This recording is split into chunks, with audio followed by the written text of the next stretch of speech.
इस मंदिर में आज भी धड़कता है भगवान श्री कृष्ण का हृदय। पुराणों में जगन्नाथ धाम की काफी महिमा है। इसे धरती का बैकुंठ भी कहा गया है। जगन्नाथ मंदिर में भगवान जगन्नाथ, उनके भाई बलभद्र और उनकी बहन सुभद्रा की पूजा की जाती है। मंदिर में भगवान जगन्नाथ की प्रतिमा सबसे दाईं तरफ स्थित है।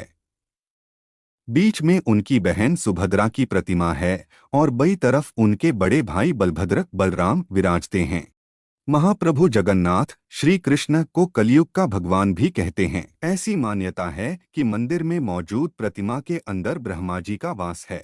जब श्री कृष्ण ने धर्म स्थापना के लिए धरती पर अवतार लिया तब उनके पास अलौकिक शक्तियां थीं, लेकिन शरीर मानव का था। जब धरती पर उनका समय पूरा हो गया तो वो शरीर त्याग कर अपने धाम चले गए। इसके बाद पांडवों ने उनका अंतिम संस्कार किया, लेकिन शरीर ब्रह्मलीन होने के बाद भी उनका हृदय जलता ही रहा। पांडवों ने इसे जल में प्रवाहित कर दिया। जल में हृदय ने लट्ठे का रूप धारण कर लिया और उड़ीसा के समुद्र तट पर पहुंच गया। यही लट्ठा राजा इंद्रद्युम्न को मिल गया। मान्यता है कि मालवा नरेश इंद्रद्युम्न, जो कि भगवान विष्णु के भक्त थे, उन्हें स्वयं श्री हरि ने सपने में दर्शन दिए और कहा कि पुरी के समुद्र तट पर तुम्हें एक दारू लकड़ी का लट्ठा मिलेगा, उससे मूर्ति का निर्माण करा। राजा जब तट पर पहुंचे तो उन्हें लकड़ी का लट्ठा मिल गया।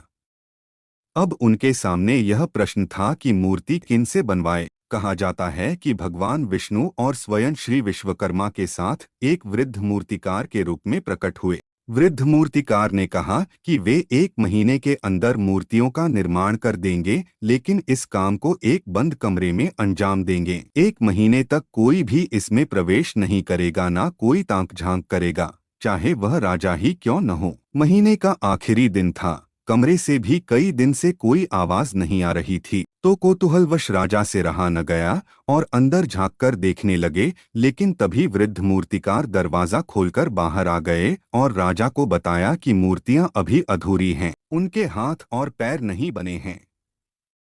राजा को अपने कृत्य पर बहुत पश्चाताप हुआ और वृद्ध से माफी भी मांगी, लेकिन उन्होंने कहा कि यह सब दैववश हुआ है और यह मूर्तियां ऐसे ही स्थापित होकर पूजी जाएंगी। तब वही तीनों जगन्नाथ, बलभद्र और सुभद्रा की मूर्तियां मंदिर में स्थापित की गईं। आज भी भगवान जगन्नाथ, बलभद्र एवं सुभद्रा की मूर्तियां उसी अवस्था में हैं। इनका काष्ठ आवरण हर 12 साल के बाद बदल दिया जाता है, मगर लट्ठा वैसा ही रहता है।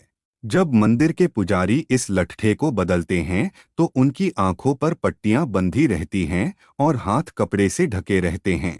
ऐसे में पुजारी न तो इसे देख पाते हैं और न ही छू पाते हैं। ऐसा माना जाता है कि जो कोई इसे देख लेगा उसकी मौत हो जाएगी। उस समय सुरक्षा बहुत ज्यादा होती है, कोई भी मंदिर में नहीं जा सकता। मंदिर के अंदर घना अंधेरा रहता है। पुजारी की आंखों में पट्टी बंधी होती है। पुजारी के हाथ में दस्ताने होते हैं। वो पुरानी मूर्ति से ब्रह्मा पदार्थ निकालता है और नई मूर्ति में डाल देता है। ये ब्रह्मा पदार्थ क्या है, आज तक किसी को नहीं पता। इसे आज तक किसी ने नहीं देखा। ये एक अलौकिक पदार्थ है जिसको छूने मात्र से किसी इंसान के जिस्म के चिथड़े उड़ जाएं। इस ब्रह्मा पदार्थ का संबंध भगवान श्री कृष्ण से है, मगर आज तक कोई भी पुजारी ये नहीं बता पाया कि महाप्रभु जगन्नाथ की मूर्ति में आखिर ऐसा क्या है। कुछ पुजारियों का कहना है कि जब हमने उसे हाथ में लिया तो खरगोश जैसा उछल रहा था, आंखों में पट्टी थी, हाथ में दस्ताने थे, तो हम सिर्फ महसूस कर पाए। जगन्नाथ धाम के से जुड़े हैरान करने वाले रहस्य। जगन्नाथ मंदिर 4 लाख वर्ग फुट में फैला है और इसकी ऊंचाई लगभग 214 फुट है। मंदिर की इतनी ऊंचाई के कारण ही पास खड़े होकर भी आप गुंबद नहीं देख सकते। भगवान जगन्नाथ मंदिर के सिंहद्वार से पहला कदम अंदर रखते ही समुद्र की लहरों की आवाज अंदर सुनाई नहीं देती। जबकि आश्चर्य में डाल देने वाली बात यह है कि जैसे ही आप मंदिर से एक कदम बाहर रखेंगे वैसे ही समुद्र की आवाज सुनाई देंगी। आपने ज्यादातर मंदिरों के शिखर पर पक्षी बैठे उड़ते देखे होंगे, लेकिन इस जगन्नाथ मंदिर के ऊपर से कोई भी पक्षी या विमान नहीं उड़ पाता है। मंदिर के पास हवा की दिशा भी हैरान करती है। ज्यादातर समुद्री तटों पर हवा समंदर से जमीन की तरफ चलती है, लेकिन पुरी में ऐसा बिल्कुल नहीं है। यहाँ हवा जमीन से समंदर की तरफ चलती है और यह भी किसी रहस्य से कम नहीं है। भगवान जगन्नाथ मंदिर के 45 मंजिला शिखर पर स्थित 20 फीट का ट्रायंगुलर ध्वज झंडा लहराता है। इसे रोजाना बदला जाता है। झंडा हमेशा हवा की उल्टी दिशा में लहराता है। इसे बदलने का जिम्मा चोला परिवार पर है। वह इसे 800 साल से करती चली आ रही है। ऐसी मान्यता है कि अगर एक दिन भी झंडा नहीं बदला गया तो मंदिर 18 सालों के लिए बंद हो जाएगा।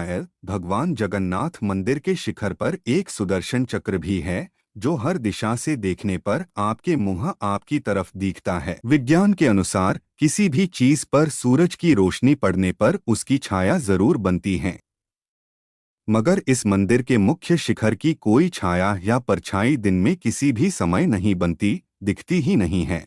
भगवान जगन्नाथ मंदिर की रसोई में प्रसाद पकाने के लिए मिट्टी के 7 बर्तन एक दूसरे के ऊपर रखे जाते हैं, जिसे लकड़ी की आग से ही पकाया जाता है। इस दौरान सबसे ऊपर रखे बर्तन का पकवान पहले पकता है। बताया जाता है कि इस मंदिर में भक्तों के लिए बनने वाला प्रसाद कभी कम नहीं पड़ता है। मंदिर में वर्ष भर सामान्य मात्रा में ही प्रसाद बनाया जाता है, लेकिन भक्तों की संख्या 1000 हो या 1 लाख, प्रसाद किसी को कम नहीं पड़ता। मंदिर का कपाट बंद होते ही बचा हुआ प्रसाद खत्म हो जाता है। 500 रसोइये अपने 300 सहयोगियों के साथ प्रसाद बनाते हैं।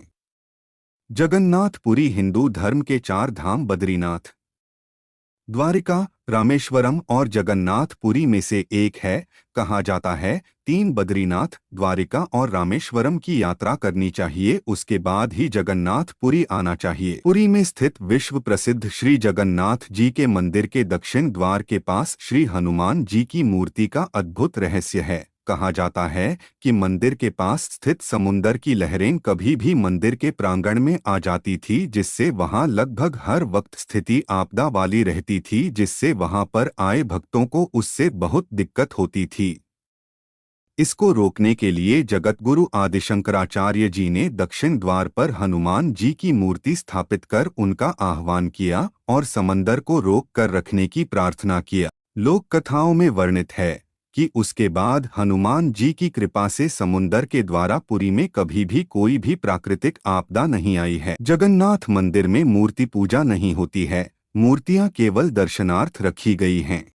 जय श्री जगन्नाथ जी, जय श्री हनुमान जी, नमोः भगवते वासुदेवाय नमः। जय श्री हरि। ऐसे ही अद्भुत जानकारी के लिए हमारा चैनल सब्सक्राइब करें। जानकारी अच्छी लगी तो शेयर करना ना भूले। राम राम सा।